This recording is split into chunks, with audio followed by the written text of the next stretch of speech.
You have a TV? No. I just like to read the TV guide. Read the TV guide. You don't need a TV. Television addict! Television addict! Television addict! Hello, everybody. Happy Wednesday. It's time for TV Guidance Counselor. As always, I am Ken Reed. I am your TV guidance counselor here to talk about classic television using back issues of TV Guide as our doorway to the past. And this week's episode I am very, very excited about.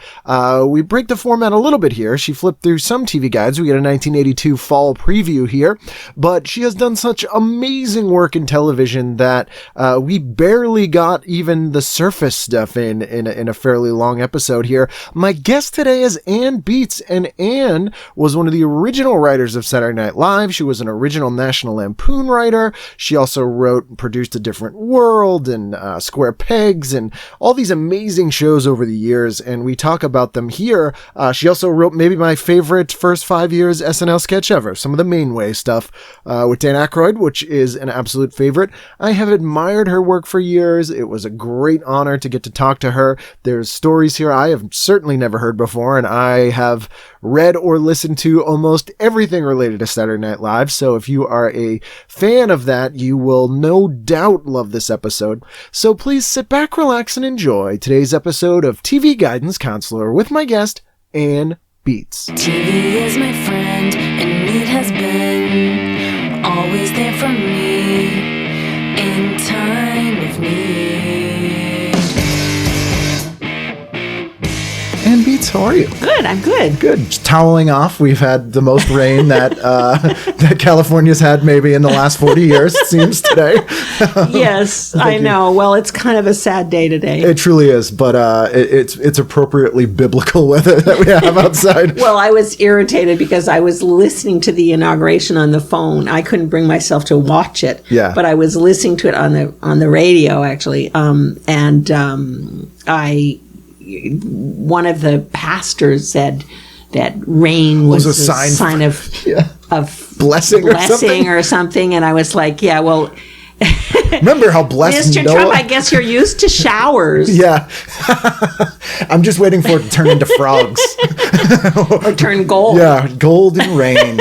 It would be gold-plated, I think, if it was appropriate. Well, you know the golden. Oh, yes. Oh, indeed. Which is now, I mean, the beautiful thing about that just the joy of that is the true or not true, and I suspect it is true. The same. Is that it's now linked to him forever. And he's such a dirtbag that no one thought it was completely insane. And also he likes gold. Yeah, it's totally plausible. People were like, well, I don't know if it should, but it probably could be. I mean, yeah. I used to know this dominatrix in New York City, and she said that all of her clients were like these very successful Wall Street guys. Yeah. And in fact, she was like overloaded, with people. There was like, she couldn't keep up with the demand. Please humiliate me. Yeah. And so I think that's really it. How long were you in New York? When did you first move out here? Well, I'm actually from New York. I was born in Buffalo, New York. Oh, speaking of snow. Yes, but didn't stay there. And then my family kind of lived up and down the Eastern Seaboard. Okay. And then I was in Europe for a while. I first worked in TV in London, England, because I was working for an ad agency and I did television commercials. 60-second black and white television commercials that I wrote. And for like ITV? Actually, on all channels, and actually some of them I did commercials for ice cream. Lions Made Ice Cream was one of our clients. And they actually showed them in cinemas before the movie because they used to have commercials. Europe was in the vanguard of showing commercials before movies, and they used to show them because, of course, they were selling the ice cream in the theater, so they would have the commercials in the actual theater. That's amazing. On the big screen. I remember when I lived in England, I lived in London for a while, and the TV licenses fascinated me. Oh, yes. Because the black and white was cheaper than a color license, and if you were blind, you didn't have to pay full price, which sounds like a joke, but was really the thing. But that's perfect. But that's so British. But no, so I lived in London for a year, and then I went back to Canada because I went to McGill University. And I went back to Canada to get married and didn't get married, and then was fixed up on a blind date with a guy named Michel Choquette. And he knew these two guys in New York that were starting this humor magazine, and that was the National Lampoon. And Henry Beard and Doug Kenny were the two guys. And so Michel Choquette, my blind date, ended up bringing me to New York, and where we lived in a 5-flight walk up on St. Mark's Place that cost a big $75 a month, which in rent. Probably seemed like a lot at the time. It was. We used to have to pawn our black and white TV sometimes to get the rent money, and I started writing for the Lampoon. Were the ads you were doing in the UK comedic, or just? Yes, they were. They were yeah. mostly. They had some sort of comedic twist to them. Right. So you always gravitated towards comedic stuff. Generally, even when you were a kid? Well, yes, I did. I think, when I was a little kid, I really wanted to live inside the December issue of the New Yorker. Right, right. And I was a big Thurber fan. Right. My influences were James Thurber and S.J. Perelman and, those like Algonquin group writers. And Freddy the Pig, the Freddy the Pig books were very formative in my comedic universe. So when you get down to New York and you start working at the Lampoon, which was something that had not been done really by anyone on that scale at the time, especially that brand of humor was sort of being minted at that time, right? It was. I mean, there was Mad Magazine as a predecessor, and a friend and collaborator of mine used to submit things to Mad Magazine, and she noticed that no women appeared in Mad Magazine. That's so true. Her name was Deanne Stillman, and she used to send things under the name Dean Stillman because she figured that they wouldn't take it if they thought it came from a girl. They didn't take it anyway, but yeah. Well, I mean, Mad was always slightly more juvenile, I guess. Well, which it is was an odd more thing. Jewish. Yes, it was absolutely. It was more the Catskill comedian, Jerry Lewis-y, shticky thing. Yeah. And oddly enough, the National Lampoon was a humor enterprise that was mainly conducted by WASPs. Yes. For the benefit of Jews, because Maddie Simmons, of course, was the publisher. So it was sort of a reversal of the usual situation. Right. Having grown out of the Harvard Lampoon. Yes, because they were Harvard boys, right. Yeah. And it grew out of the original connection was that they had done this parody. Every year the Harvard Lampoon used to do a magazine parody, and they did a magazine parody of Life magazine, where the globe was like a cracked egg on the cover of Life magazine. And Maddie, who was the publisher of Weight Watchers magazine, he was actually, his original claim to fame was that he was one of the people who was behind the Diners Club. Right. The original. Telly Savalas. Well, the first credit card was the Diners Club card. That was the first credit card. And Maddie was in on that. And then he was publishing Weight Watchers among some other magazines. And he did the Life magazine. So when they got the idea of actually sort of starting a non-college edition of the Lampoon, Maddie was a natural person for them to go to. Right. And they'd also did Board of the Rings, which was a parody, which I always wondered when the Lord of the Rings movies came out, why no one revived republished republished Board of the Rings. But anyway. Because they also did, I think this might have been later, once Lampoon was publishing, but that high school yearbook parody. Well, that was later. That was done later. Yeah. Which I loved. And when you were there, was it a revelation where you're like, oh, all these people kind of have a similar sensibility to me, or? Well, it wasn't the first time I had felt that way, because after being a square peg in high school, I had gotten to McGill University. My parents split up. My mother was from Montreal. She was English Canadian from Montreal, or Scottish Canadian, really. And she went back to Montreal, and I went to McGill. I was 15 at the time, actually, because I had skipped a bunch of grades. Wow. So I was at McGill, and I found the McGill Daily. Right. And that was the college newspaper, which actually came out every day. Wow. And I started, I flung myself into that. Right.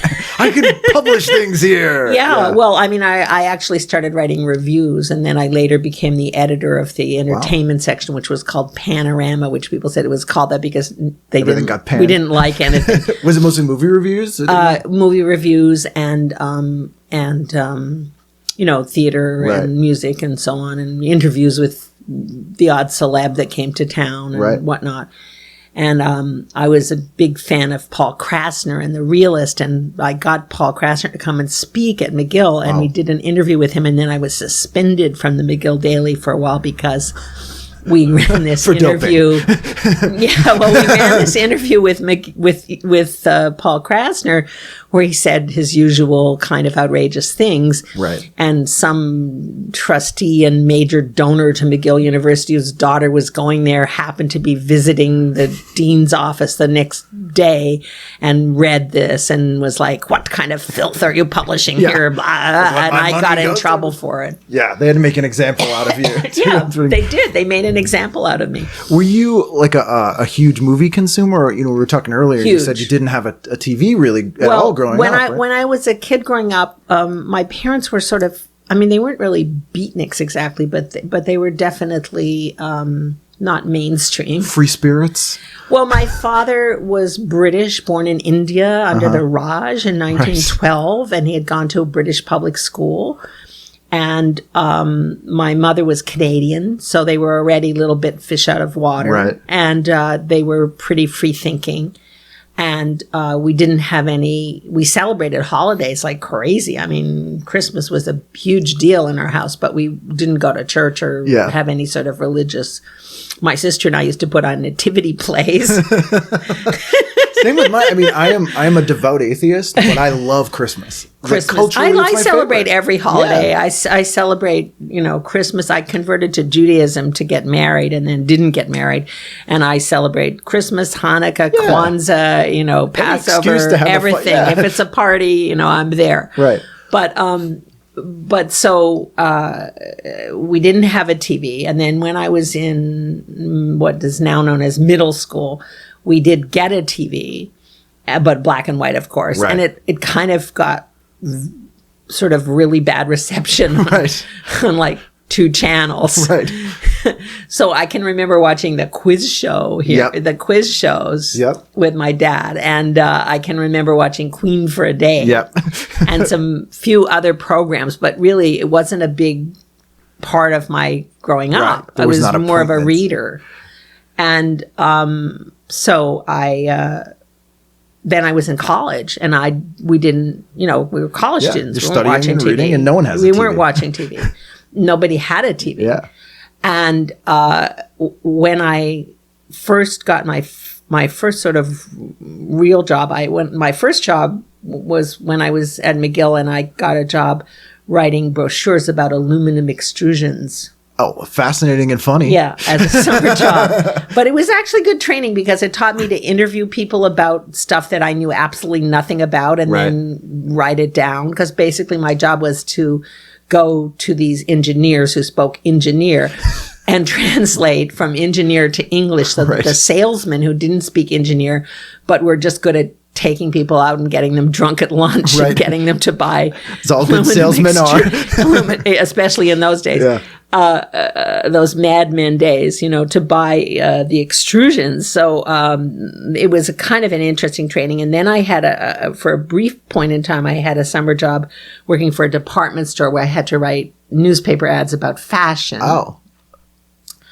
And then my boyfriend was in Toronto, and I went to Toronto and I got a job for an ad agency. And I told them that I didn't, I wasn't familiar with television because I didn't have a television, didn't watch television. And they said, well, okay, but could you try writing, we have these clippings that you have from the McGill Daily and from I didn't show them the extrusion brochures, but from, the department store. Right. But could you write a television commercial? So would you write a sample television commercial for one of our products? And I went and wrote a commercial for Jell-O pudding and pie filling that basically was the commercial that they had on the air. Right. Without ever having seen it. Yes. And so, I could have been like either really smart or really stupid, but I guess they figured I was really smart and they hired me. Yeah. And they hired me on the strength of that. And then, so that's how I got into advertising. I mean, as a copywriter. It's amazing too, because a lot of the Lampoon people seem to have sort of straight jobs in industries before going to Lampoon, which might be why they were able to get the tone. Well, some of them did. I mean, some of them did. I mean, none of them were very good at holding down a straight job. Oh no! I mean, Michael O'Donoghue worked for the post office at one point. I remember as a mailman. No, in the post office. Yeah. I think that lasted maybe 3 days or 2 weeks Customer or something. service. But it was kind of a comment on, going postal. He certainly was qualified for that.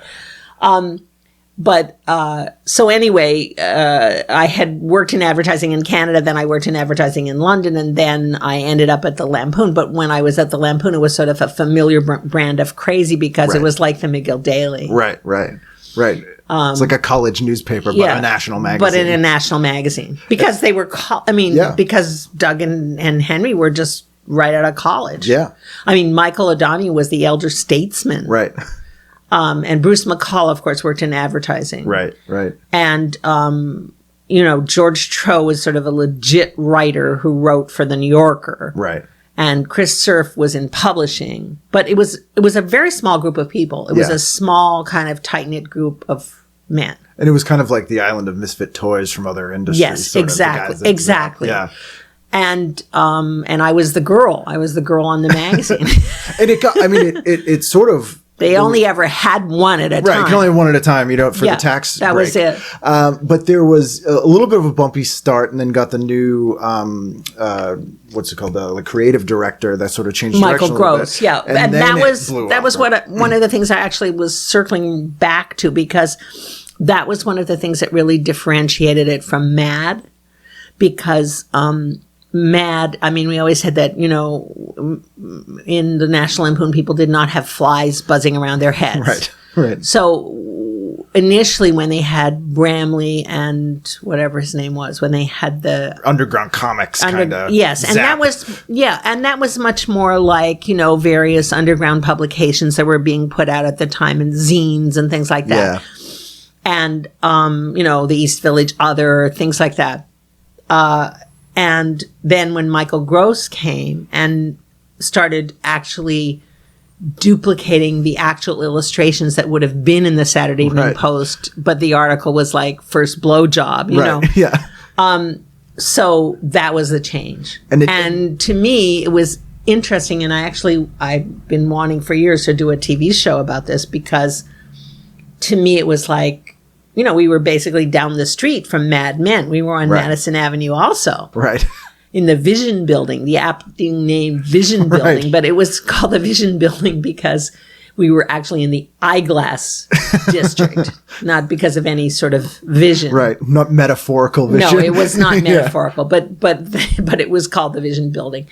And it was kind of where I think the underground came above ground. Yeah. Absolutely. It was a counterculture brand of humor that was better at building sheep's clothing that look more like exactly, sheep. or as I used to say, smuggling the Trojan horse into Troy. Right. And so what happened was, the other thing that saved the Lampoon when it was struggling, two factors. One, Michael Gross probably, and then the other one was.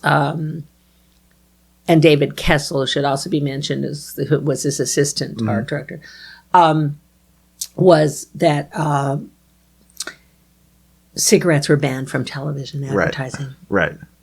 And this guy, Jerry Taylor, who was married to Mary of Peter, Paul, and Mary. Oh, yeah.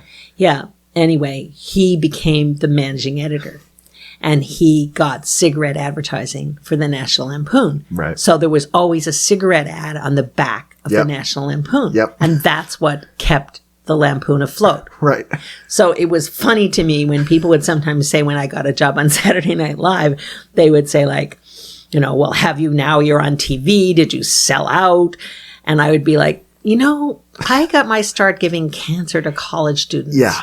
So the I most kinda, evil ads possible. I kind of don't think that there's any room here to sell out, Yeah. you know? It's just, but so that was it. That pulled it up. And then I think, you know, I feel a certain sort of responsibility because I think that what we did there with the National Lampoon, it has spawned, you know, The Onion. the world of, yes, and not only that, Judd Apatow, and all these people. Yeah, it was like the Velvet Underground LP, where like maybe not a ton of people bought it with the quotas, like, but everyone that did started a band. So it was like every kid that read, you know, National Lampoon went into or Stairway to Heaven. It was a Stairway to Heaven of comedy. And it was the kind of thing where when people got it in their, you know, their whatever town they lived in that might not get, you know, Silent Lab didn't exist. They might not be able to get college radio or those sort of subversive comics. They're like, wow, the things that I think or my humor exists somewhere, and there's hope for me. Yeah, there's hope for me. Yeah, yeah. And that was kind of the thing that happened then with Saturday Night, where Maddie sort of made a misstep because he decided not, you know, he went to radio. Right. Which did some great stuff. It just didn't have the penetration of the TV show. Right. And then the TV thing kind of got taken over by Lorne. Right. And again, no flies around the head. You know, it was the same rule that we had, that we didn't, whereas Johnny Carson would show a farmer with a straw in his mouth and it would be like American Gothic or something. We would have him in a polyester shirt, you know, because he was a farmer. That's what a farmer would have been wearing. No silly fake names. Everything's supposed to look exactly. No Walter Crankcase. Yeah, yeah. Lorne always said, no Walter Crankcase. No joke names. Everything was trying to replicate the actual thing as much as we could. Right. And of course, as the show went on and had bigger budgets and more facilities and so on, the makeup and hair and everything became much more the way it is now, where it's much more realistic. I mean, if you go back and look at the Jaws parody that we did, you know, John Belushi put on a toque. I mean, that was his Richard Dreyfuss impression. You know, it wasn't really like that he looked like Richard Dreyfuss, but now they would be doing it with prosthetics. Yeah, and it would look just like him and sound just like him. Yeah. But, you know, which is more interesting, I don't know. But so that was how that happened. And, you know, I think that it was sort of like underground comedy came above ground. Right. Absolutely. And sadly, there's no underground anymore. No. Because everything gets co-opted too quickly. Yeah. Nothing has and it's true, I think, of all art and media now, where stuff isn't allowed to sort of evolve in a vacuum where it can develop a scene and a voice. It's sort of immediately everyone sees it, which is not good for well, look at me. things. I was saying to you, like, aren't you on YouTube? You know, what's wrong with you? Why aren't you on YouTube? I know. And but it almost, you know, and one of the things I complain about in this show a lot, in my old man complaints, is that, you know, I feel like sort of post-millennium consumers of stuff don't hold on to it as much as we necessarily did when we were growing up, because they're not as invested. Oh, it was more of a lifeline. Yeah. You know, I've been having an interesting experience lately. I've been reading, my daughter was homesick from school and she's supposed to be doing Catcher in the Rye, which thank God she likes, because I did not want to give it to her and go like, oh, you're going to really like this book. It's so great. And I used to read it every year. And what have I done wrong? Yeah. I did not want to do that, because then I knew that she would not like it. Right. But she's 14, right? So my adopted daughter. And I say that in case you think it was like a medical miracle. But no. But anyway, she was homesick, and so I was reading it aloud to her. Mm-hmm. And it was kind of amazing to me, because it took me back in a sort of ironically apropos way at this moment in time to a period where, you know, everything was sort of phony. Yeah. And everything was surfacey and fake and, you know, I mean, like, I'm also teaching a class in comedy films right now, and at Chapman. And I just showed them a chunk of Pillow Talk the other day. And I mean, it's like Rock Hudson was this Leading Playboy sex symbol. Yeah. And Doris Day, who, you know, Oscar Levant said about Doris Day, because she was a band singer, you know, originally. He said, I knew her before she was a virgin. Yeah. You know, Doris Day, America's sweetheart, Right. and Rock Hudson, and nothing could be faker. Oh, yeah. And, you know, so I understood when I was reading where Holden goes, I hate the movies, you know. I thought, well, yeah, because that's what Hollywood was representing. Yeah. And there was no, you know, so the mainstream and above ground things were so fake, and we knew it. Yeah. And sanitized. And, you know, if it wasn't for those few kind of gay commie beatniks that were spoiling the picture. Right. And the Negroes that, Yeah, I mean, it was this bubbling up. and so everything kind of, the lid was on, it was just like Victorian England. You put the lid on the pot boils over. Yeah, right? and you get punk rock, you get John Waters coming out, you know, like all that stuff kind of happened in the same sort of little window. Right. Where it reached like a critical mass. Exactly. And so then it boiled over. But now that it has boiled over, I'm sort of halfway nostalgic for the pot because Right. You need rules to break. Yes, and there was a feeling of community, and you know, and now I mean, I see these students. I have these students, and you know, some of them are good, but some of them are like they're future development executives, Right. And they decide to go into comedy like it's a career choice, Right. Whereas basically the people that I knew were because they couldn't hold down or didn't want to hold down a regular job. They couldn't get up in the morning. So, you know, what do? Comedy. That's what I always say to stand-ups where I'm like, it's not that you want to do it, it's that you have to. It's like being a werewolf where you're like, I'm going to change, lock me up. I don't want to do it, you know? Right.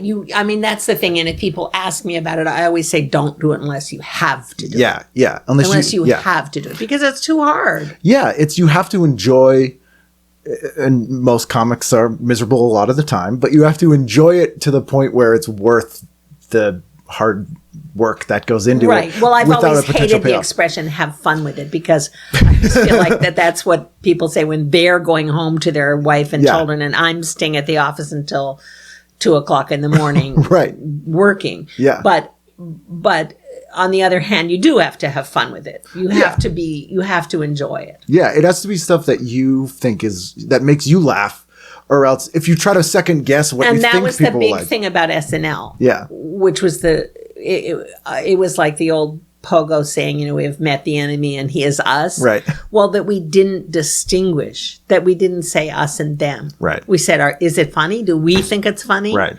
And then if we thought it was funny, tried to get it on the air, you know?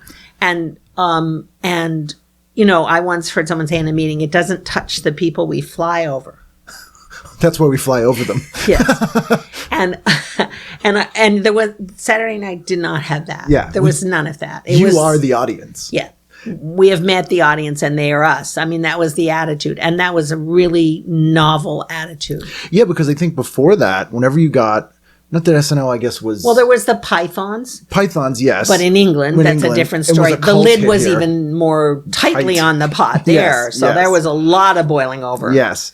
But, you know, if you look at a show like Laugh-In, which was made for youth by old men. It didn't... And Mad Magazine was basically made by old men. Old men. And so it's what they think kids like. Yeah. And sometimes some stuff will get through, but that was what stood out for that show to me, where it was, no, this is what they actually like. Well, what I found distressing when I went back to the 25th anniversary of Saturday Night Live and worked on it was that I found that there was a little bit of that. What are the kids into these days? It's attitude. It's been such an institution. And how do we appeal to millennials, a word I hate and despise. I wanted to do a show called Ask a Millennial, and then you would ask them things like, who's Winston Churchill? And they would be like, huh? Can I look it up? Yeah. I mean, my favorite. Yeah, my I'll favorite, look on my phone. because they don't have to retain information because it's on their Right. phone. One of my favorite examples, I was driving to a show with a younger comic, and I had been to this venue before, and he was driving, and he starts putting it in the GPS. I'm like, no, I know how to get there. And he was like, what? And I'm like, no, I know how to It get was there. too painful Yeah. for him not to do. He legitimately I asked me. put your address in the. Well, yeah, that's what we've never been here before. But he goes, how do you know how to get places? And I go, and he was sincerely asking me. And I was like, I go there once. And then I remember. It was I know. was just an But alien you know, it's concept. interesting because LA really contributes to that. Because in New York, you could go the corner of Toyd and Toyd, Right, you know, right. and you knew where that was. Yeah. Yeah. In New York, it's on a grid. You Yeah. can say where it is. But Right. when you get to LA, you can't. It's Yeah. too complicated. And that's why they have that thing on Saturday night about the Yeah. Californians. Go down which the is 101. actually quite Yeah. funny. I really enjoy and that. apropos. Yeah. It's funny. In Boston, the joke. No one loves that sketch more than people in California. Oh yeah, yeah. And if they haven't been to California, they usually hate it. Like, I don't get this. I'm like, no, Right. it's very accurate, and those are good directions. Right. Well, you know, dentists like jokes about dentists. I mean, Right. they always think it's about the other dentist. Right. Everyone but me. But in Boston, the way we give directions is by landmarks that what places used to be. So you'd be like, you want to go by what used to be the Shell station, and which makes no sense. But my wife, who's from England, was like, I knew I was living here too long when someone gave me directions like that, and I knew what they were talking about. I was like, oh, the old Stop and Shop, sure, yeah, okay, Right, yeah. It's a very well, odd you thing. know, I was in Oklahoma, and they would give directions by going like, because there's no landmarks, it's Right. completely flat. Right. In this particular area of Oklahoma, it was completely flat, and they would be like, okay, so drive like 5 miles southwest, and then go northwest for 2 miles. Right. I need a compass. I was not able to do that. I couldn't execute. Get my those. Boy Scout You know, kit. I needed like it's go up the hill. You'll see a church on Yeah. your right, and then turn left. Yeah, it's very odd the weirdness of sort of local local direction Yeah. stuff. So when you were at the SNL the whole first 5 years, right? That first The first 5 years, first yeah. 5 years, and then when Lauren left, kind of almost all Everyone the writers left. left, but Michael Everyone came back after a year, I think. Right? Well, what happened was Lorne wanted to take a break right, and start again in January because he knew that we were just burnt out, Right. you know. And I mean, for years afterwards, people would be saying to me, "You look good." I'm not working on SNL I anymore. think 3 years later, I look younger than I had when I Right. started working on SNL. But the network didn't want him to. Yeah, And so they offered his job to Jean Domanian, Right. who had been the associate producer, which basically, she was the talent booker. yeah, She was a friend of Woody Allen's. I mean, Right. that was how she got the job. And and they offered it to her. And she didn't call Lorne and say, what do you think? She just said, Took it. okay, fine. She took it. and which blew up in her face. And it blew up in her face Yeah, I big mean, that time was- because yeah. they had been getting like $60,000, which probably is nothing now, but they'd been getting $60,000 for a commercial. Yeah. And once she started running the show, they got 30,000. Right. So, That's a huge hit. So, And, yeah, it was a huge hit. So they realized, ooh. And then they hired Dick Ebersol. Right. And then Dick Ebersol hired Michael. And he also hired Terry Southern. Yes, who only got Which one was- sketch on it. Was not a good idea because Terry Southern unfortunately had wet brain by that time Yeah. and really was not able to function. Although I knew him before that, and, Right. and he was still brilliant. Oh yeah, like Candy and all. I mean, Yeah, the well, satire he's stuff was one of brilliant. my heroes. Yeah. But and I actually spent time with him with Michael back in the Lampoon days. yeah, when he was still kind of cool, but by then he was just gone. He yeah, lost it. yeah. I've read they published all the sketches he wrote that didn't Oh, get they on the did? air, and And are they incoherent? They're bizarre. Yeah, Yeah, yeah. it's like they're Yeah. really weird. Yeah.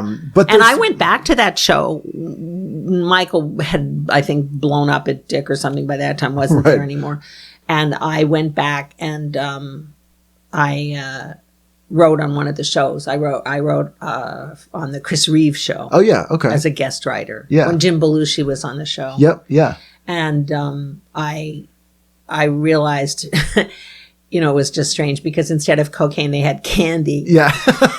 They had bowls Something's of wrong. candy. You mean actual candy? Is it? Yeah, I mean, I remember on Alan Zweibel's desk there was like this little mound, and he had written next to it with an arrow, "Don't try to snort this; it's white out." Yeah. That was in '85. That was Dick Eversole last year. We did that all-star cast that had like I guess. Chris Well, Guest they were and- very talented people. Yeah. But Julia Louis-Dreyfus was on Yep. it. She couldn't get on. Yeah. Couldn't get. None of the women could get on the air. Mary Yeah. Gross. They were all just like in the shadows. Oh yeah, and what's her name is married to Billy Connolly. Yes. The singer. Pam. I can't think of her name. Well, there was a woman who really became successful on Broadway. Oh, yeah. After that, it was basically more of a singer. Christine Ebersole. Yeah. Yeah.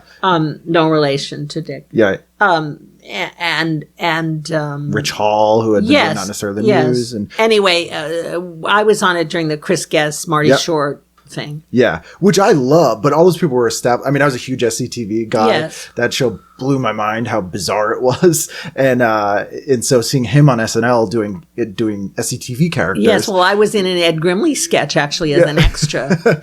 And did you get to mention Pat Sajak? I loved Ed Grimley, and they made a cartoon of Ed Grimley. Ed Grimley was great, and he great. also had a great character called Nathan Thurme, who just Yes. denied everything. Why would I know that? It's Yeah, my law firm. Of course Right. I know that. Yeah. Yeah. Martin Short might be my favorite sketch Right. because the grotesques he does are just amazing. Well, he was never afraid to look terrible. Yeah, like Jackie Rogers Jr., who's an albino. I know. There's a sketch, I think it was on SNL, where they're doing like a Circus of the Stars, and he gets caught in a tiger's cage, and right before he's about to get mauled, he goes, "I have such small hands." It's like the weirdest thing to say. It's just so funny. Yeah, no, Yeah. I mean, there was a lot of brilliance there. Yeah. But, like, those shows don't get shown because Never.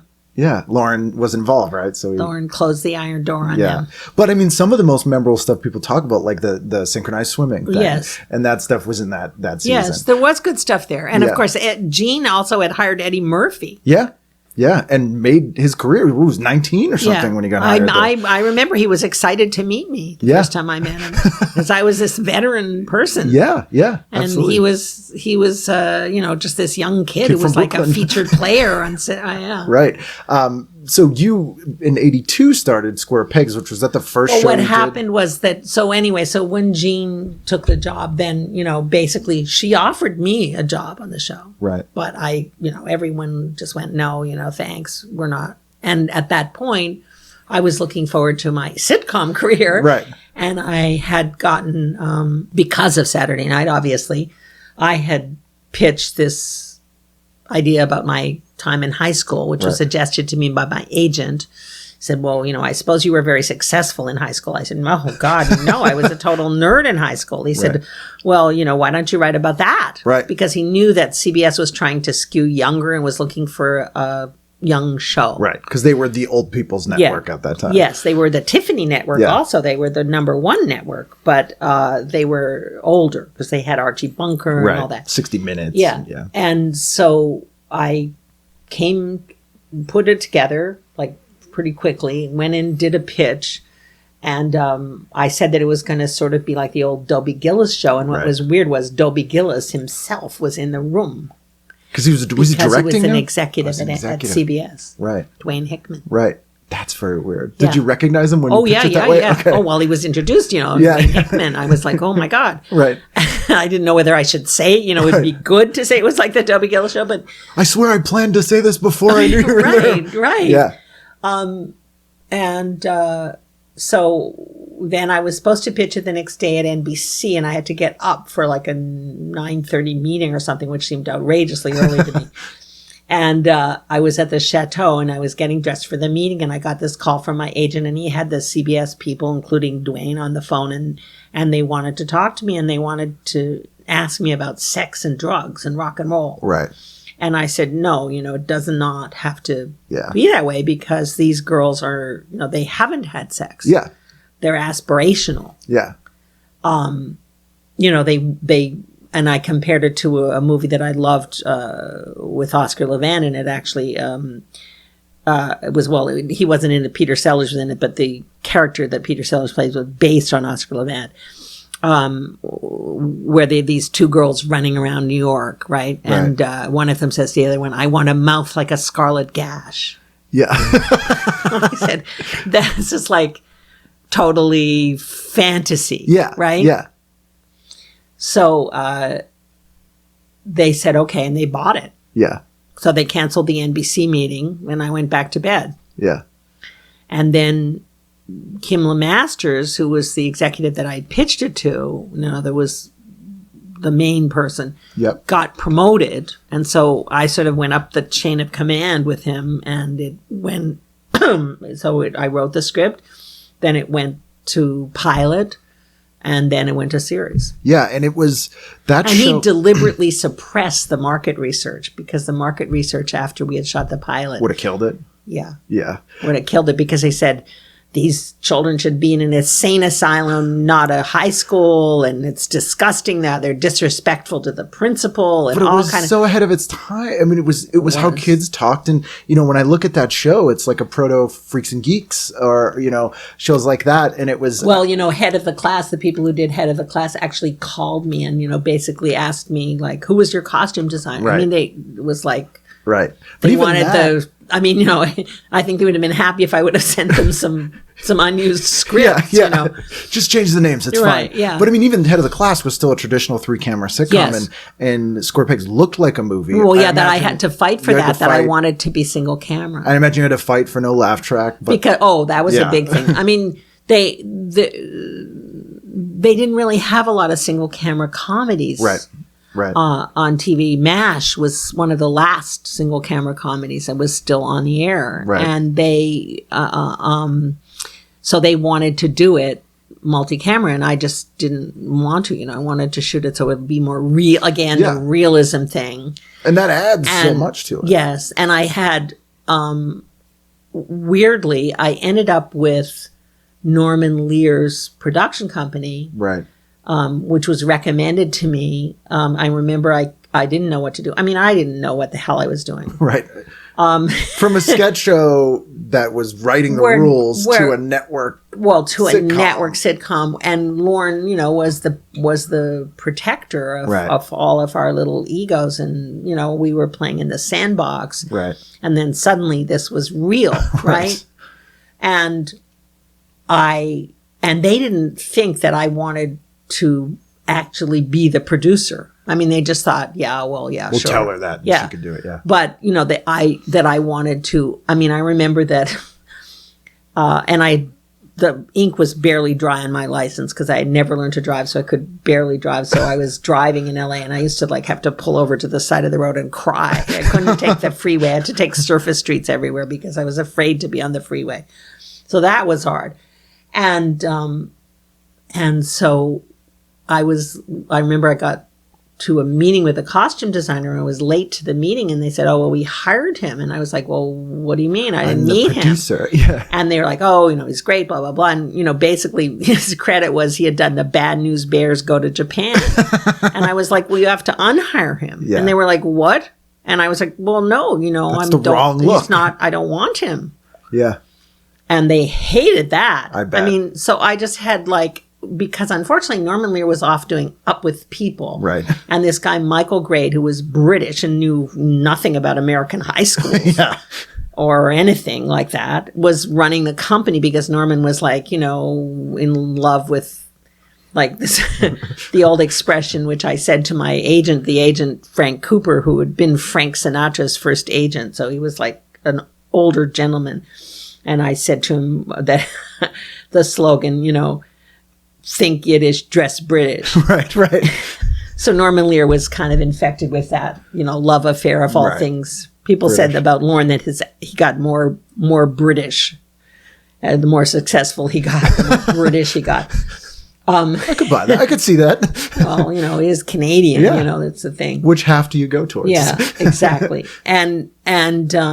So this guy, Michael Grade, just didn't know what the fuck, Yeah. and he was just made my life hell when I was doing the show. Now, my ally on there was Al Burton, who was great. He was really a nice person. Had a standing table at Ma Maison, which used to take me to lunch at Ma Maison, where I would see Orson Welles. Oh, wow. And Did you ever make note of what he ate? That's what I would do. No, I didn't. I was like, what did Orson Welles order? I don't know. Wine, a lot of wine, I think. Yeah. It was in his "We serve no wine before it's time" Yes. period. So I remember that when for instance, we were shooting the pilot and they were looking at dailies, which they weren't used to either because they were used to the taping. Yeah. And they said that you have to reshoot all this because the girls are wearing too much makeup.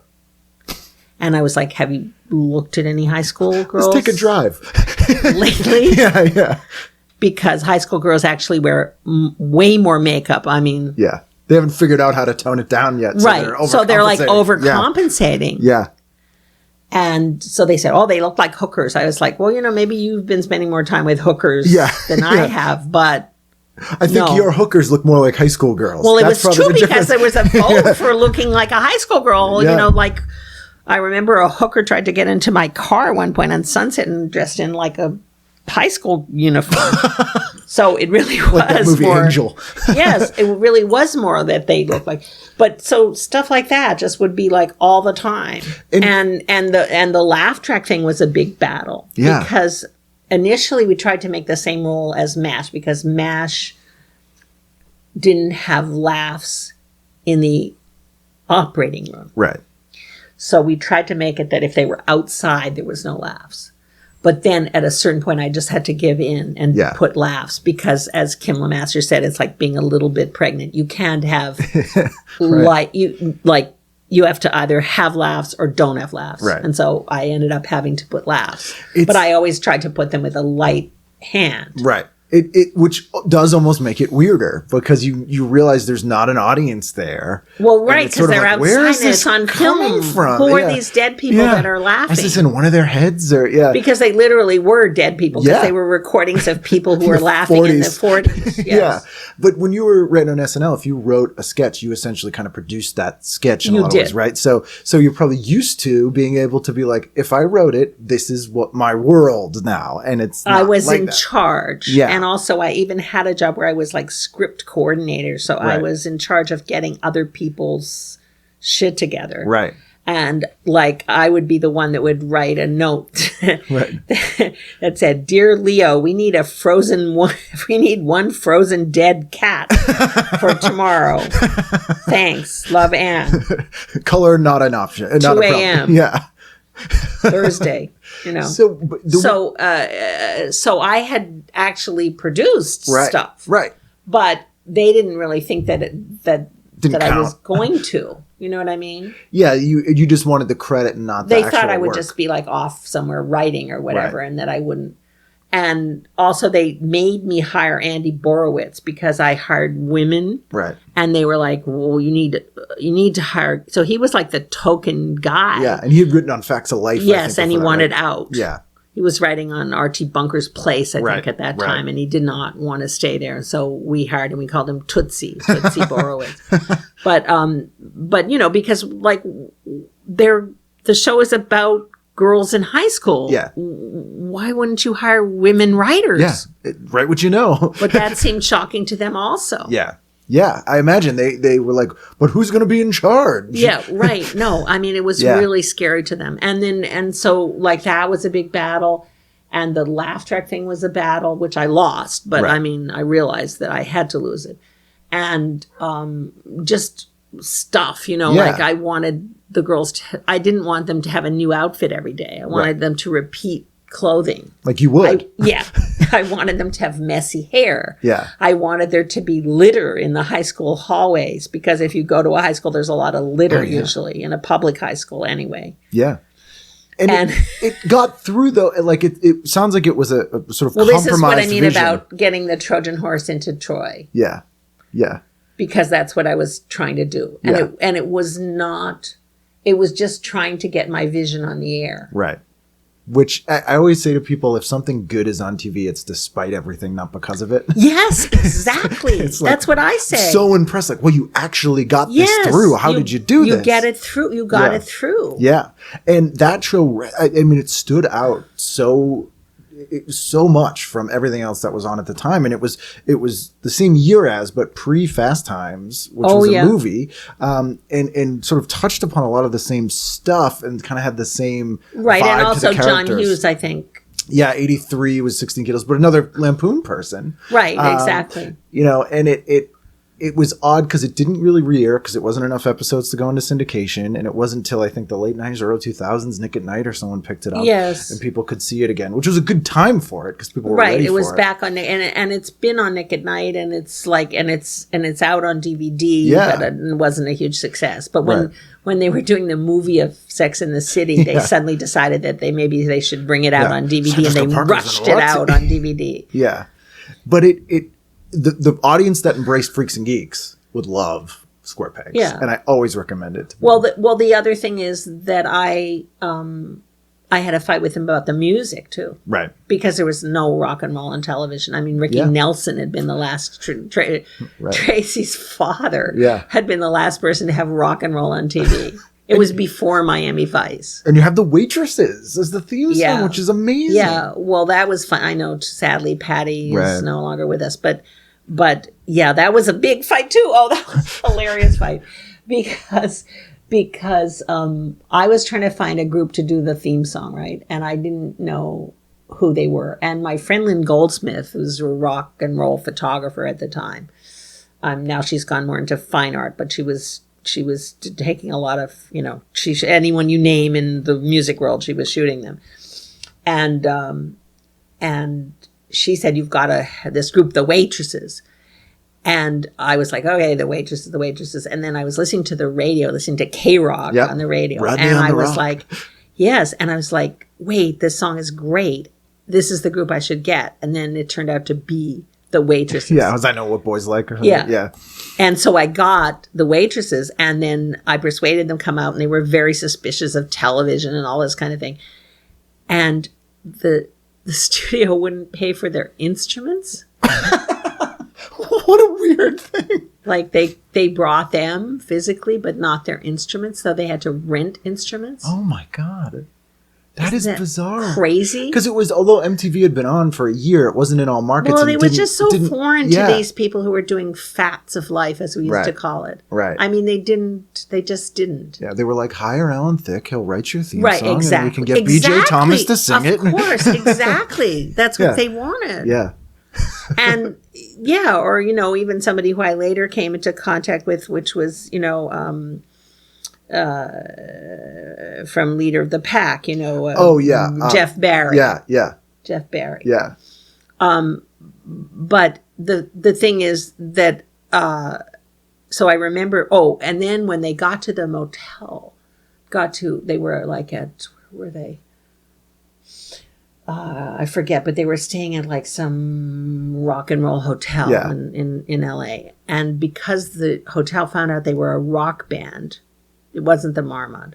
And they said, oh, well, there's a Keith Moon deposit. So you have to. So I had to go over to the hotel at night with my gold American Express card. Not a diners club. And my platinum, I think it was my platinum at that time, Yeah. platinum American Express card, and put down $1,200 so that they could actually have a room. Yeah, to cover any TVs that might fly out windows. Yes. And I remember that I went over there to do that, and I knocked on the door of the room, and I had a bottle of orange juice in one hand, a bottle of tequila in the other hand, and a bag of grass in my teeth.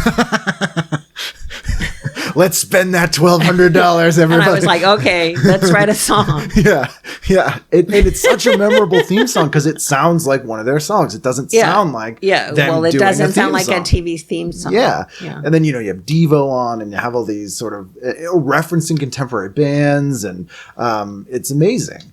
And I still rewatch that show. I rewatch the Christmas two-parter every year. It was a child's home away. Oh, yes. It's a perennial That was a big Christmas fight, favorite. too. To do a Christmas episode. To do a 1 hour. Yeah. But it feels Huge so fight. much like a 1 hour, that show. Like, it feels like it should have been an hour show every week. And when I see shows like The Wonder Years, which started Right. 6 years I later. mean, they obviously owe it debt. Yeah. But it was almost like people just weren't ready for Yeah, that. I'm afraid, I'm cursed Yeah. with being ahead of my time. Don't be an innovator. It's difficult. So when that unfortunately ended prematurely. Oh, that was bad. It must have been tough. That was bad because it was a weird situation where the production company was giving me shit all the time. I Right. mean, I remember once I had a lunch in the Valley at another French restaurant in the Valley, showbiz French restaurant in the Valley that Al Burton used to go to. and where he had a little plaque on the table that said Al Burton in like a gold plaque. He and this guy, Jerry Parentio, was like the financial guy. We had this lunch because we were using too much film. Too many takes. Yeah, too many takes. I mean, they were kids. What do you want? Yeah, you want it to be good. They didn't know their lines half the time. Plus, they were having to be dragged away to be educated. Right. You know, like you go learn for 20 minutes and then come back and we'll do your close up, you know. And they were too much film, using too much film stock, too expensive. And then I kind of knew that I had won this argument when Al Burton inadvertently spilled red wine all over Jerry's Italian, you know, $2,000 suit. Right. And I was like, okay, I think I'm going to win this. Too much wine. The problem was that we were on opposite Monday Night Football, but there was a football strike, so that saved us. We were also on opposite Little House. Right. And I kind of didn't realize like that. First of all, I didn't realize comedy was a half hour and drama was an hour because like, is that in Aristotle's Poetics? Or yeah. what? And I also didn't realize that because the show was about 14-year-olds, that it was supposed to be aimed at 14-year-olds. Yeah. Which, you know, if that's the way, I mean, then who would have watched Golden Girls? Only old ladies. Or Romeo and Juliet would only be good for teenagers. You know what I mean? It's a crazy way of thinking. Yeah. But that was their thinking. And it was before narrow casting, you know, so they wanted like everybody to be like this thing where like Marshall McLuhan gathered around the TV, like the fireplace, the whole family watches together, like Little House. That was the model. True broadcasting to everyone. Broadcasting, exactly. And we were getting probably like every teenage girl in the country, which if you had that now, God. Oh, that's the market. That's who spends money. Right. Yeah. But no. They hadn't invented tweens I mean, we were like yet. Gossip Girl before Gossip Girl, right? Yeah. So what happened was that I had a couple of fans, and one was Kim Lemasters, of course, and the other was Harvey Shepherd. I knew I'd won the battle about the 1 hour Christmas show when we were having a meeting about it, and Kim Lemasters asked me if I wanted a glass of water. I thought, okay. Somehow beverages were a signal. Beverages are always the same. Yes, right. So Harvey Shepherd loved the show because his daughter loved the show. Right. And he was like, you know, she loved Devo, you know? So, I mean, it was like all... She was the audience. She was the audience. And I can't cancel it. She later went on to be a producer, and guess what she produced?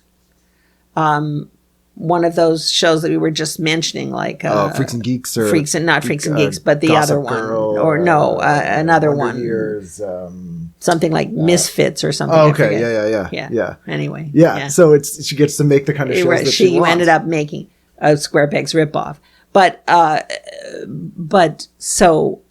that time I think she was in high school or something, and so Harvey was very much like a fan of the show and protecting the show, whereas Michael Grade was just like giving me hell and saying to me, you know, well, let's face it, the script is just, you know, pure caca.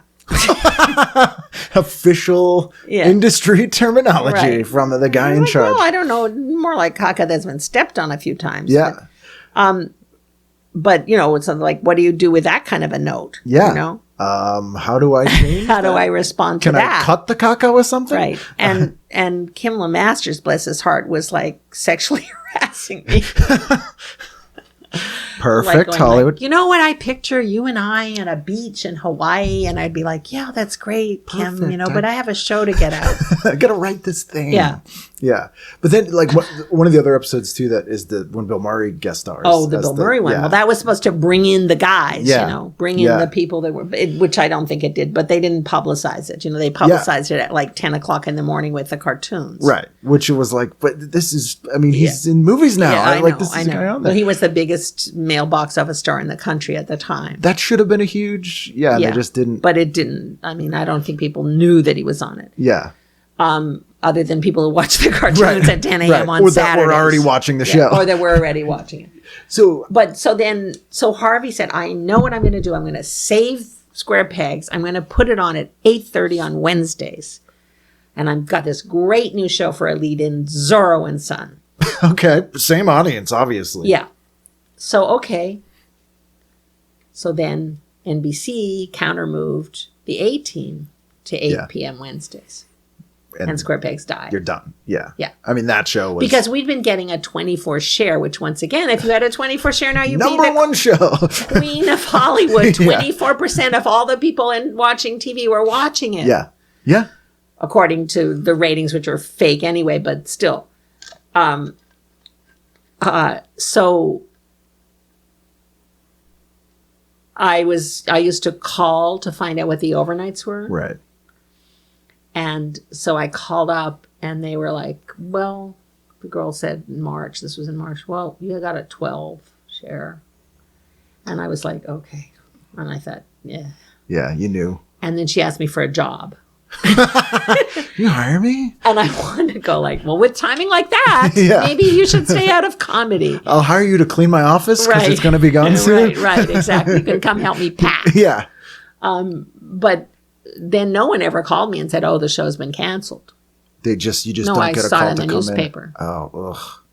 That's such a... And I've heard that And a lot. then I was Such a at Jane common- Curtin's house in the country. And I remember Patrick, her husband, brought me like some Irish whiskey. Yeah. That's a good Patrick. Yeah.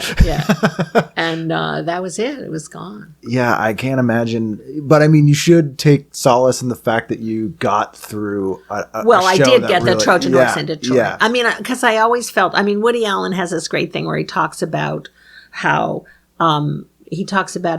when you're doing something, you're doing a movie, you're like, well, this is a really great idea and I'm going to write the script. And then you write the script and you think, well, that's not quite.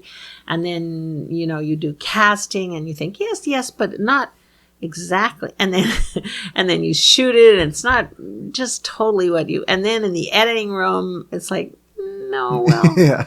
And so, I do feel that diminution happens with everything. Right. From your original star-studded vision of whatever it was. But if you get like 75%, I think you're doing really well. Yeah. If you get 75% of what your original vision was. And Right. I did feel that I was getting at least 75% of my original vision. As a viewer, I'd say so, for sure. But it was a hell of a battle, I have to say. Yeah. Have you ever revisited it, or is it like kind of hard? You just remember like, oh, I had to fight for this thing, or it's No, hard to rewatch? you mean watch it? Yeah. Nah, Yeah. Do you ever rewatch things you've done? no. Yeah.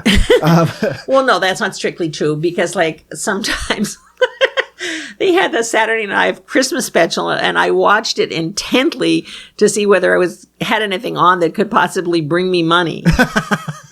And in fact, I did. I had the Unsafe Christmas toy sketch. I love that with Dan Aykroyd. With Dan Aykroyd. Bag of glass.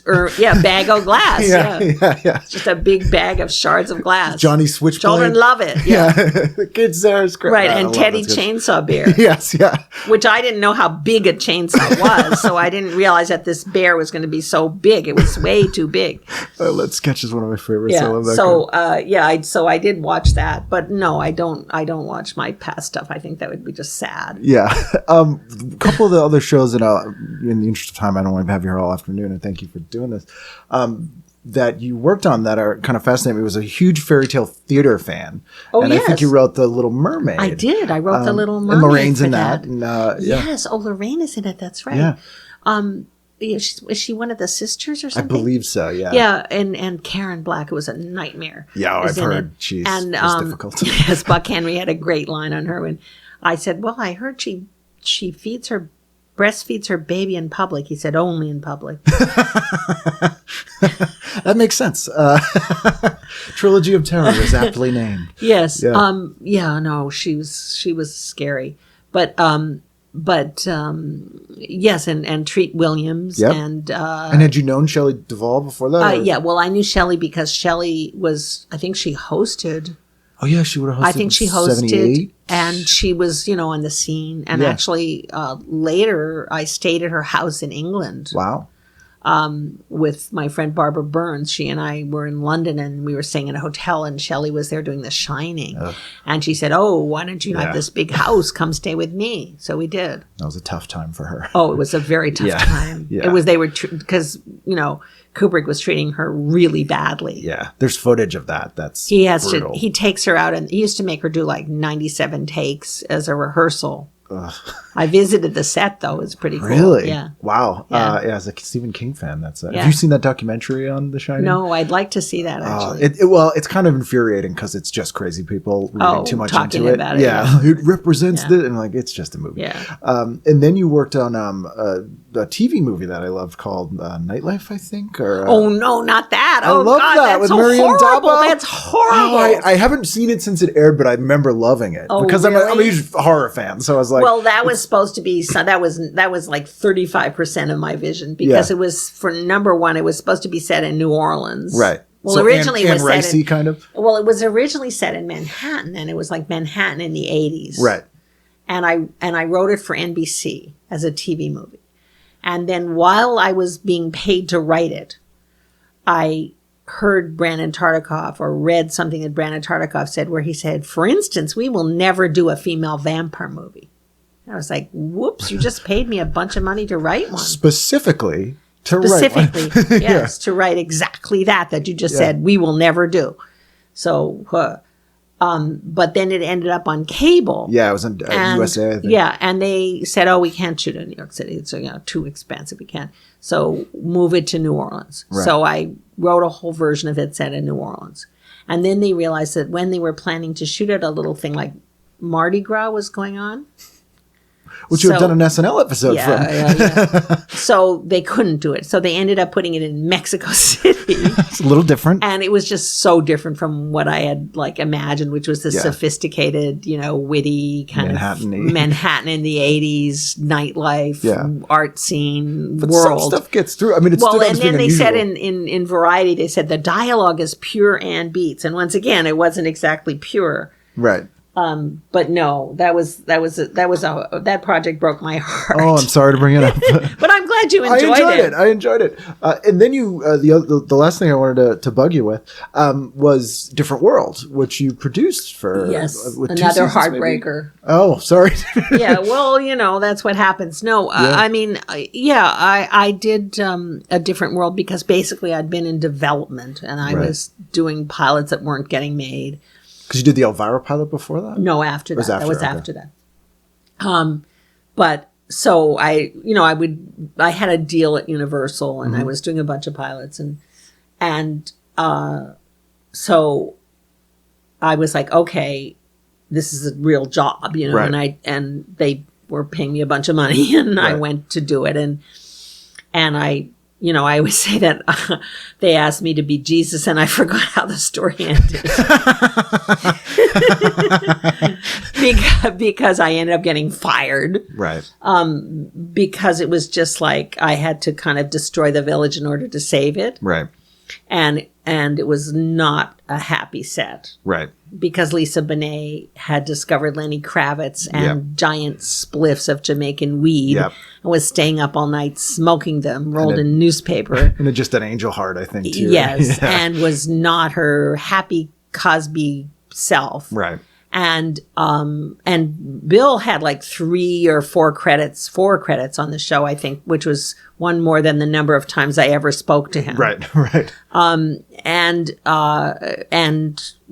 basically Carsey Werner, to me, they reminded me of like, slum landlords in New York who would go like, what? Lead in our buildings? What are you talking about? Yeah. There's gambling going on here? I'm shocked. Yeah. And, like I remember one time they had been complaining about how the show was, which was the second highest rated show on television. And they were complaining about it all the time. Like, it's not the way it should be. And also I had to talk to Camille Cosby once a week. She read the scripts and would have things to say about it. Of course. Totally normal. Camille, she had that Nancy Reagan neck. Just like, holding it in the jaw. Yeah. And so now we know why. Oh, yeah. And which doesn't surprise me one bit, by the way. Yeah. That's kind of the impression I get from people. Yes. And so, there I was struggling along with this thing. And I remember one time when they'd been complaining to me about whatever they didn't like with the show. And I said to Marcy, well, maybe you should stay for camera blocking then. Because it was a multi-camera show. And she said, it's just moving cameras around, right? I think PB has a soccer game. Oh. I was like, okay, fine. Yeah. That's fine. You're not invested and you don't get it. That's all I need to know at this point. Yeah. Right. Yeah. But I mean, just again, moving cameras around. Well, that's a show though that did get just words on paper. Just actors doing and pretending. Yeah. Those aren't real people. It's not a documentary. But some good, I mean, that show resonated with me too because you did get, despite everything. Whitley, which is a character that I created. Oh, Jasmine Guy from Boston. Yes, Jasmine Guy, who had actually been in my Broadway show, Leader of the Pack, which was the show about Barry and, Greenwich and Barry. Which was also a disaster experience, but anyway. But you still got a Broadway show. I know. I was nominated for a Tony. Hey. Oh, wow. So that was the year that Big River, I think, won, or Quilting or something. I think Big River won.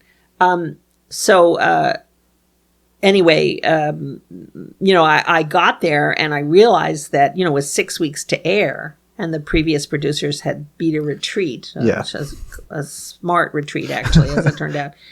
And it was basically a show with just girls and old men on it. Yeah, pretty much. And I was like, wait a minute, this college. Yeah. So we need a guy. Right. So I came up with a Kadeem Hardison character, Dwayne Wayne. And I went to a David Bowie concert and I saw that Carlos Alomar had those pop-up glasses as a bass player. And I thought, okay, because to white America, all black guys look alike, right? Right. Put them in a hoodie, they're criminal. Yeah. So I thought, how can we make him stand out? Let's see if he'll be willing to wear. And I said, would you wear these glasses? And he liked the idea. And then later, when I saw him in a Burger King billboard with the glasses on, I was like, okay, where's my royalty? Well, he's sort of the Maynard G. Krebs of the show and has a signature. He was, the Maynard G. Krebs. And then Whitley, because you needed an adversary. Yeah. You needed some conflict. You needed because comedy is conflict. So you needed someone that you would love to hate. Right. And so, and it was funny too, because every time we dropped a point in the ratings or something, they would go well, can Whitley be more sympathetic? It's about class warfare. You can't make her sympathetic. Because I read this article in Time magazine about Black Debs. So I thought, oh, that's great. Why don't we get one of those? So we did. But so that went on, of course, then they put Whitley and Dwayne together, which was never meant to be. That's when it kind of crashed. It got silly. I mean, I loved Cree Summer, but they made her character pathologically dumb. Whereas she needs help. She's not, she can't function. Well, I never watched an episode of it, but I knew that they had but it did go, it dropped totally after I left. But still, it went on. You know. In as a very different show, though. Yeah. And I also did the title sequence, which I love, with the car washing and everything. And the camera pan, and another great theme song, which they also got rid of. Yeah. Well, that theme song was a theme song that I was stuck with, but because it had been approved by Bill and written by one of the people who was on the show, and so I was stuck with it. I didn't know what to do with it to make it sound good. And then I thought, well, if we can make it into a blues, then it could work. Right. And so then I got who was that singer? She said that she was Dinah Shore's illegitimate black baby, but she actually wasn't black, which caused a lot of controversy because she wasn't black. Yeah. And she sang it, and then they changed it the next year. Yeah. But it was that was the only part of many episodes. That was the only part of the episode that I liked. The opening credits. Was the only credits. They were memorable. And, again, another great opening credit sequence for the show. You worked with, I always pronounce his name wrong, Peter Bonerz? Peter Bonerz, a bunch of times, didn't you, as a director? Yeah, a couple of times as a director on the Elvira project. And on Julie Brown's show, right? Julie Brown's show, that show was so close to going on the air. I love her. So close. Yeah. I mean, they were making reservations for us to go to New York. I mean, it was we were on the air, Yeah. and then it got seen by Sumner Redstone, and that was there the you end go. of it. But did you watch him on Newhart or anything like that? When Or you not were Sumner Redstone, whoever the guy was. Les Moonves? Or, No, not him. He wasn't there yet, I don't think. Sumner Redstone. No, who was it? It was the main guy at CBS at the time. And then his son took over. Yes. I can't think of his name either. Yeah, but anyway, it was like yeah. this really old guy, and Yeah, he was he's like, not "What the gonna get a fuck?" Julie Brown show. Yeah, Yeah. and everyone else liked it. Yeah, I mean, she was. Sorry, I said fuck. I guess I can't. No, you can't. Oh, There's all no right. rules of censorship. language. Yeah. But anyway, no. But we thought that was going to go, yeah. and that was a very fun, happy experience. Actually, that whole pilot was great. That was like 100% almost of what you wanted to. Well, it get. was close. Yeah. Yeah. I mean, it was really close. Yeah. I mean, she's done so much subversive, great stuff, but bubbled up from that time still. in Yeah, terms because of I never- loved her. I mean, she had these great songs. Homecoming Queen's Got a Gun, and Cause I'm a Blonde. Yes. Which I love. Earth Which Girls is a Are great Easy. song. Yeah, right. And she, of course, had been supposed to be the Gina Davis character in that. Right. But she didn't get to be. But we had the best time doing that, and we thought, yes, We did it. we did it. Yeah. And then no. But no, and then we worked it together again in Elvira, which was a perfectly okay experience, but tanked, because again, they were like, and I knew that wasn't going to work in a way. I kind of knew when I was sitting next to Jeff Sagansky, who had called me personally to pitch the show to me and asked me to do it. Right. And we were doing camera tests on Elvira. And he said to me, does she always dress like that?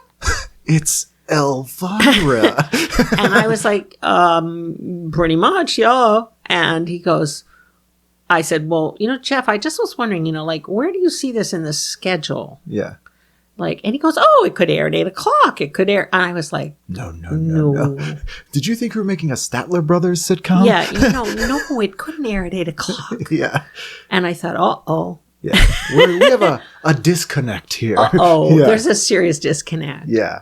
But I really enjoyed that part. Catherine Hellman's Well, that great. pilot, and Catherine Hellman, I mean, the chance to work with her. And that pilot, and I brought back Claudette, who had like one thing where she goes, or something. And Yeah. she got more laughs with that. But, which of course made Elvira jealous, but because Elvira and her husband were not the easiest people to work with. I bet, I remember yeah. Peter Bonerz said to me at one point, he goes, I figured out who they are. They're circus people.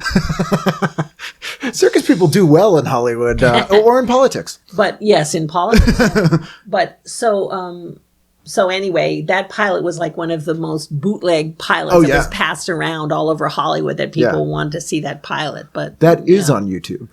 Oh, it is. yeah, you can see that, but not the Julie Brown show. Oh, too bad. Which it was sad because I always wanted to see that, but loved the edge and everything she did after that. Oh yeah. Well, that show was that was a damn good pilot, I have to say. Yeah. It was a really a good pilot. I'll have to see if I can hunt down a copy. Yeah. Is there anything you watch now? Oh yeah. Well, I mean, the things. Of course, I watch things my daughter watches. Because my 14-year-old daughter watches like I think she's watched the Vampire Diaries. Yep. Like every episode 2 or 3 times. Right. Right. So Vampires I'm in New definitely Orleans. in the Damon camp on that one. I have to say. Right. Do you find yourself trying to punch up stuff when you watch it, or is it hard to enjoy some comedy? Well, some sometimes? comedies it's hard to enjoy because I know what they're going to say next. Right. Because Right. I know what the joke formula is, Yeah. so I know what's they're going to say next. Like on the more standardy comedies, Yeah. like I don't know, Blackish Bang or or those Two Broke things. Girls, Big yeah. Bang, yeah, was just like that's just like It's math. dirty joke. It's Yeah. dirty jokes. Yeah. But yeah, or those shows. But I think that I was teaching a spec class at UCLA, and they were doing specs for Master of None, which I think is a pretty good show. Yeah. I mean, it's not like I would seek it out, Right. Because it doesn't speak to me Yeah. particularly. It's very Aziz. Everyone on it's that show very- talks like him. Yeah, well, it's millennial. Yeah.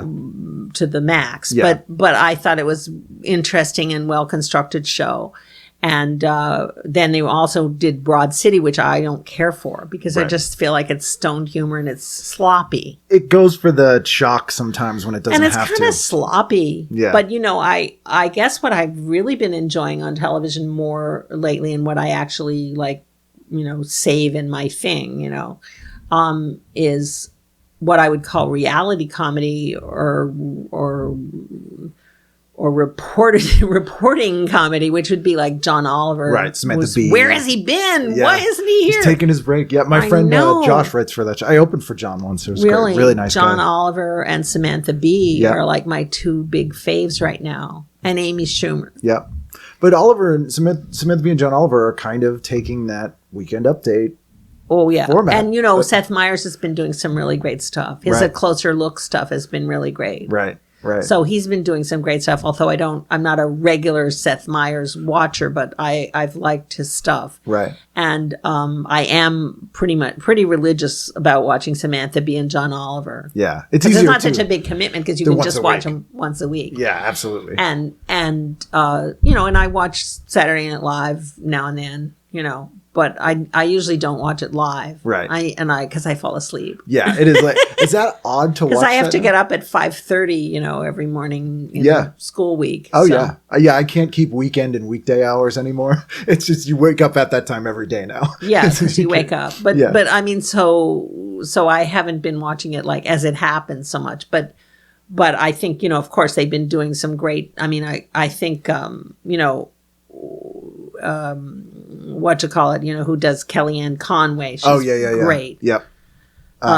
It's not, oh my God. She got Ghostbusters. did she get an Emmy? I think she got I think an Emmy. she did. Yeah. Yeah. She's really, really good. Yeah. And of course, Kristen Wiig was great too. You Yeah. know, Kristen Wiig, she's in the caliber of Kristen Wiig, I would Yeah. say. Yeah. And so, and Alec Baldwin His Trump. has been doing Yeah. a good thing Which I there. wish he didn't have to do. But I know. Well, yeah. I think he was hoping he wouldn't have to keep doing it. Yeah. Alec Baldwin has better things to do. Yeah, well, maybe. I don't know. Maybe he doesn't. Maybe he doesn't, Yeah, really. He doesn't. He's hosting a new version of, I think, What's My Line? He is? Yeah. At late night. But so anyway, so, I've been watching that more. Right.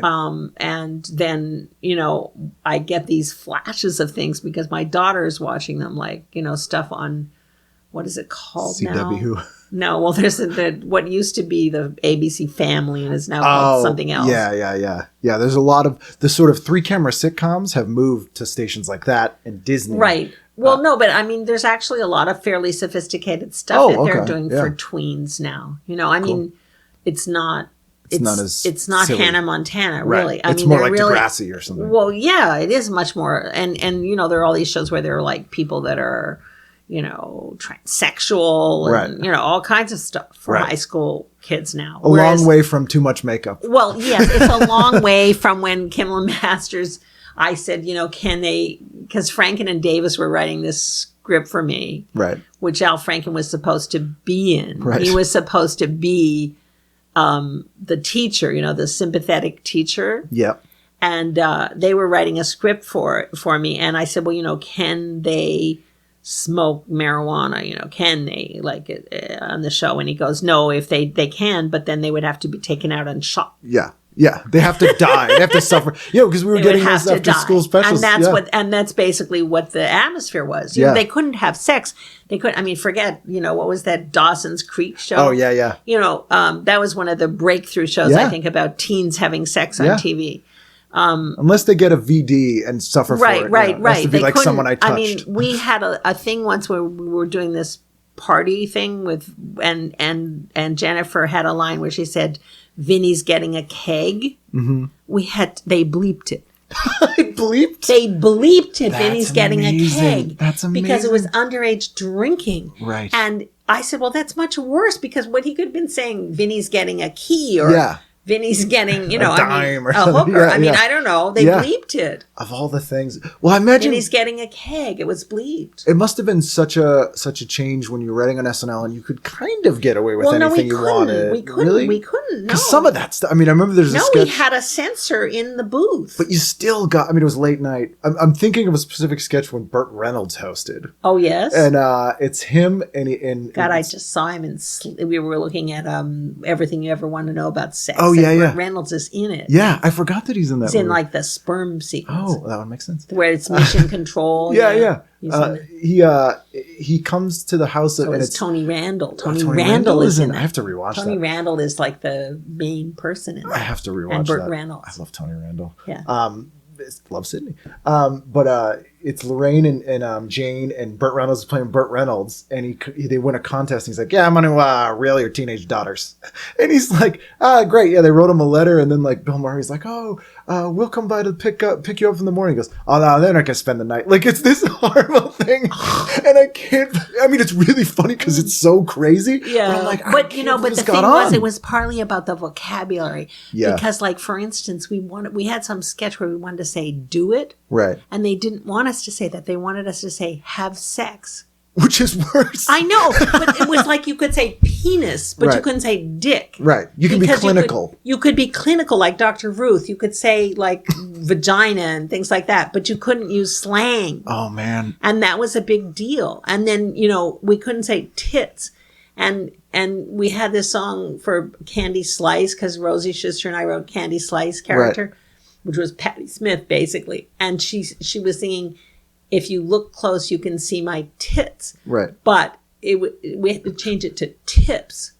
which is weird. I know. Like, But she sang yeah. tits once by accident. Right. And then Paul Schaefer said fucking once on the show by accident. Yeah. But nobody really picked up on it. Right, until When he Charles was in Rocket the- later got. Yeah, I know. But because they were saying flogging instead. I And it was getcha. that sketch that was like the Trogs tape. Yeah. Well, there's also the And you could see his eyes afterwards where he went like, oh no, I just got oh fired. no. Yeah, oh no, his eyes went big. But it was like, that was okay. But, they were very onto. And the other thing was that because our censor was on, for part of initially our censor was this very, very sweet guy was an in-the-closet gay man. Right. And so you couldn't say anything about gays. Yeah. He'd catch on. He'd catch on to Yeah, it. yeah. And I mean, but it was partly too because there was more of an organized lobby because a bunch of gay men had gone in and had a piss in on one of the network vice president's rugs. And, it took a lot to get a rug if you were at NBC. Yeah. And I don't mean the hairpiece kind of. Yeah. Floor. You go in with one of those. Yes. Right. And so what happened was that, they didn't want that kind of shit going on. I Right. mean, you could say anything you wanted about the Red Chinese at that point in time because they didn't have an organized What are they lobby. gonna do about What it? were they going to do about it? Yeah. The Russians. I mean, Yeah. at that point, they Yeah. weren't going to do anything about it.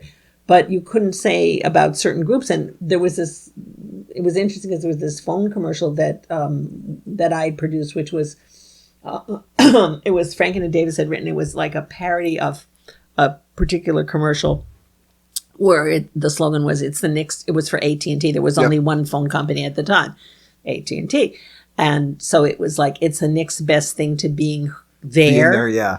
And so they changed it to, "It's the next best thing to being her." And very non-politically correctly, they showed this little boy dressing up in his mother's clothes. Okay. And then he and his boyfriend are phoning his mother on Mother's Day.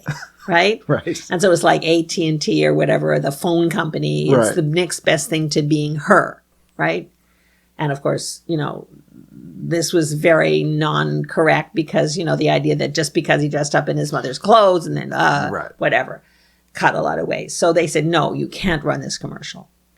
But then there was a strike, a technician strike in the summer, I think, and they were doing reruns of Saturday Night and they needed something to put in and they just Right. grabbed this and put it on. So it actually ran. It ran. And what I think is funny about it is that people who saw it probably thought it was like a real commercial. Yeah. Because it was the phone company. There only was one phone company. Like, they're getting edgy now. But weirdly, phone sales went up. Right. In the village, the West Village, phone sales went up. Did you read the sketch that it's Aykroyd playing the same character as the Christmas one, and he's doing art, and it's with Tishan? No, And he's I like, never wrote that. And that was a different character. Oh, it's very similar. Yeah, it was different like, tie. I swear to God, Titty. Titty. Because it reminded me when you said we couldn't say tits. And then Lorraine was Christina. Yeah. No, I think that was Aykroyd himself and maybe Tom Davis that Okay. wrote it together. I'm Yeah. not sure. But no, I didn't. But that character, he had a different name, but he was very definitely similar. from the same family as Erwin Mainway. His cousin. But Erwin Mainway was the guy who did Unsafe Christmas toys and Unsafe Halloween costumes. Yes, Johnny Astronaut or whatever. It was like a the plastic Halloween bag. costumes, one was just a black bag. It was Invisible called pedestrian. yes. It was in. So Dan and I wrote that together. Those Invisible are pedestrian. some of my favorites. And then later, Mr. Mainway appeared. He had a blue tie with birds flying across it, what they used to call a big lunch tie. And he did. We did some things with him where he did like school lunches. Okay. And one of the things that they served was ground up insects, and then they had dog milk, and Jane was interviewing him. She was much better actually than Candice Bergen, because when Candice Bergen was doing the original one, she kept cracking up. Yeah. But Jane was not. She was Joan Face. Yeah. That was her name. And she was very tough on him. And she said, this is dog milk. And he said, I don't want to know where you get the dogs, Mr. Mainway, or who milks them. And I just always love that line. Yeah. Where you get the dogs or who milks them. Oh, I love it. on that note. Okay. Well, we didn't talk about the TV. Oh, I guide. know. We got the fall preview here. Okay, the well, the fall preview, very previews Square exciting. Pegs. The preview, and there's an actual photo here of the cast, and we should probably say the names of the cast. Oh, yeah. Since we've been talking all about me. And it speaks very highly of the show. I mean, I feel like a lot of the We got incredible press. Yeah, the reviews are incredible great. press. Because after all, if you think about it, most journalists were square pegs in high school, weren't they? Yeah. Oh, for sure. I mean, that was the slogan of the show. The slogan of the show was, "It's okay to be lame." And it was interesting because sort of the nostalgia shows before that time were like Happy Days. which Oh, where would not everything be- was all shiny, happy yeah. people. Yes. And even that show started as a single camera and switched to 3 camera and kind of stopped being in the 50s. Yes, So they kind even of. had to Yeah, do well, it. and Jump the Shark, of course. But this is a Literally. great article in the fall preview of 82. Yeah, they are. Sarah Jessica Parker was Patty Green. Who's gone on to do some stuff. Amy, yes, we've seen her again. Lauren Hutchinson was played by Amy Linker. Yep. And she was not fat and did not wear braces. She had to wear a She had padded to wear suit. a body padding suit and fake braces. And of course, Sarah Jessica had to wear fake glasses. And then Tracy Nelson was the popular girl. Yep. And she went on to do some stuff. Yep. Father Dowling. and- Merritt Buttrick was Johnny Slash. He sadly died of AIDS. Mm-hmm. So. And then Marshall John was John Femia. And he was everyone that watched SNL that I knew. Yeah, he was. Yeah. He was. He was quoting the jokes and always. Well, yes. yeah, and he was also to go back. He was the Maynard G. Krebs too. Right. He was Maynard G. Krebs. Right. You know. So, or the two of them were sort of a combination of it because it was like he was new wave man. Right. Totally different Just head. Yeah, it's a very sweet little review here. And it must be, you see this in the most published magazine in the world at the time. It's a huge full page thing. I know. Like, it's well, really it hitting me, it's was. doing It was. Well, we almost got on the cover of Rolling Stone, which might have Oh, wow. saved the show. Wow. But Not to be. no, you know why? Lorne Michaels. Really? Because it was upstaging what he was doing? Or? I made the mistake of boasting about it at a dinner with Lorne and a bunch of people at Mr. Chow the night before I was leaving for LA to go shoot the photo. Mm-hmm. And then they did take the cover photo and they were planning to put it in the magazine. I heard this from a mole inside Rolling Stone, a friend of mine. Yeah. And Lorne called Jan and said, well, when I was the interview, all you had on the cover was a giant X. And Jan pulled it and put Joan Baez. Oh. Yeah. It was the college issue. Yeah. Joan Baez, college student icon at the time. Yeah. It was like 1983, Yeah. not exactly the most. Maybe the college professor icon Yeah, at the time. right. Yeah. Joan Baez ended up on the cover, and we didn't. Man.